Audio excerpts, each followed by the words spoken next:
Hey guys, Andrew Esquire here, giving you the legal mindset on personal injury. Yes guys, class is in session, and today it's personal injury 101. Let's do it. So personal injury is one of the most common things that you will run into as just a normal person interacting with the law. You've seen the signs about slip and falls, automobile accidents. It's very common and probably plastered all over your city. Of course, this may not apply if you live in another country, because countries outside of the United States have wildly different personal injury laws. However, within the United States, this is a thing. Huge companies like Morgan & Morgan are pretty much primarily focused on personal injury. That's their bread and butter.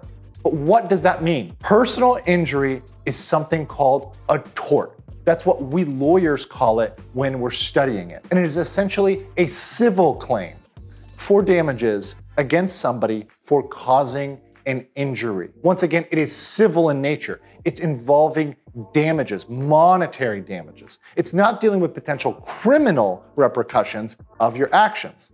So for example, if I beat up my roommate and I break his arm, I might be criminally punished for attacking him. But on top of that can be added the layer of civil liability for the damage to his arm. I'm paying for those doctors. Now, the most common areas you'll see it are accidents, such as auto accidents, medical malpractice, products liability, and intentional torts. That's assault or battery, when there's something that is probably also a criminal offense mixed in. That's when it's gonna come in. One concept that is often linked hand in hand with personal injury is negligence. So today, I'm gonna give you the legal mindset on negligence to give you a window in to personal injury law. So let's start with the 4 elements. What are they? Duty, breach, causation, and damages. When you take those together, you have negligence. So let's start with duty, number 1. Duty, what is that? That means duty of care. Maybe you've heard the phrase standard of care. That means the duty that you owe to somebody else. Now, what is that? If I own a store, for example, and there is water on the floor, and I know that water is there, I have a duty to clean up that water before someone slips and falls on it. But, for example, if I own a farm, and it's a huge farm, I've got chickens, I've got cows, it's massive. I've even got cucumbers in the back. And somebody is trespassing on my property. Let's say they're a robber. They're coming to break into my house. And they happen to fall into a hole in way in another acre of the farm that I had no idea about. I have no duty to that person because I did not know about it and because they were a trespasser. They were someone who was not invited on my property. Typically, when you want to think about duty, especially in regards to property, you want to think levels. Is it a business, which might be what we call an invitee, where you're expecting people to come into your business? Is it a social event at somebody's house, which we call a licensee, a little bit lower level? Or is it a trespasser?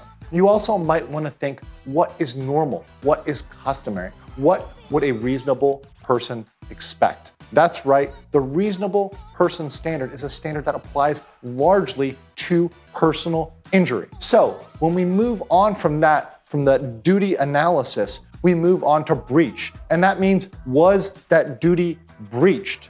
Did I have a responsibility to cure it? If I did not, then there was no breach. For example, if I'm walking down the street and I see somebody about to trip on a giant hole in the sidewalk, I, as a pedestrian who's just walking by, do not have a duty to catch that person. I don't have a duty to go and stop him from falling. Therefore, he can't come after me. He can't say that I breached that. There's no breach there. In addition, there's no duty. So that would look at those elements. And once again, duty and breach closely linked. Now you move on to causation. Causation is where we get really interesting. This is element number 3. Now with causation, you're looking for 2 things, both the actual cause, the but-for cause, and the proximate cause. That is the cause that is reasonably related to the damage. So let's think about this real quick. I parked outside here next to a tree. If someone got an axe and started chopping down that tree right next to my car, and then that tree falls on my car, that would be both the actual cause, that is, but for them chopping down the tree, my car would not be damaged, and the proximate cause. It is foreseeable that somebody chopping down a tree right next to a car could cause that tree to fall on a car. Let's give you an example of something that is the actual cause, but not the proximate cause. Now, let's say I'm crossing the street on my bike, and all of a sudden, somebody throws a rock at me, and I dodge the rock. And as soon as I get to the other side of the street, I delay for a second, get on my phone, and call my best friend Myron and say, "Hey, Myron, you would never believe this. I just almost got hit by a rock, and as I say that, I get struck by lightning and hit." Well, it is the but-for cause. But for that guy throwing the rock at me, I wouldn't have stopped and made that call. But it's not the proximate cause. It's not reasonably related. It's not something you would think would happen. After somebody throws a rock at you, you're not normally hit by lightning. Therefore, that damage has to be foreseeable. It has to be linked together in a chain that is logically and foreseeably related. Remember that. And the last one is damages. There has to be actual damage. So if I'm in 7-Eleven and I'm walking around and I go and slip and fall on that water, well, if I catch myself, or if somebody else catches me and props me up and I don't actually fall, there's not a scrape on me, there's no damage.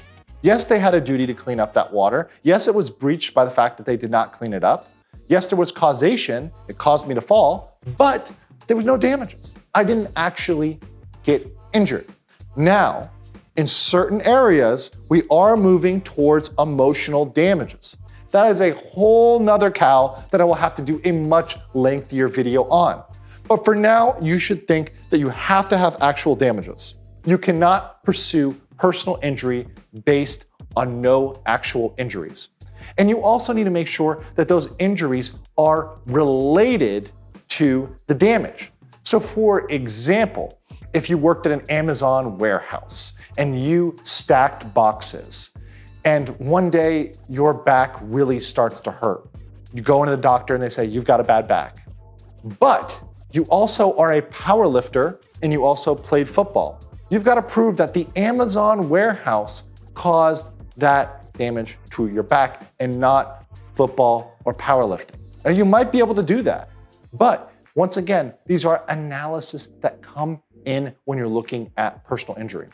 So guys, today we're gonna leave it here, keeping it simple with the 101, giving you the basics on personal injury. Now in the future, I may go much deeper on these topics. And if you would like that, please like, comment, subscribe. Tell me you wanna hear more about personal injury. Tell me you wanna know about duty, causation, breach. You want me to go deeper in these subjects, because I am glad to go on the deep dive with you and give you that serious legal mindset on those specific topics. But until next time, this episode is adjourned. Thank you.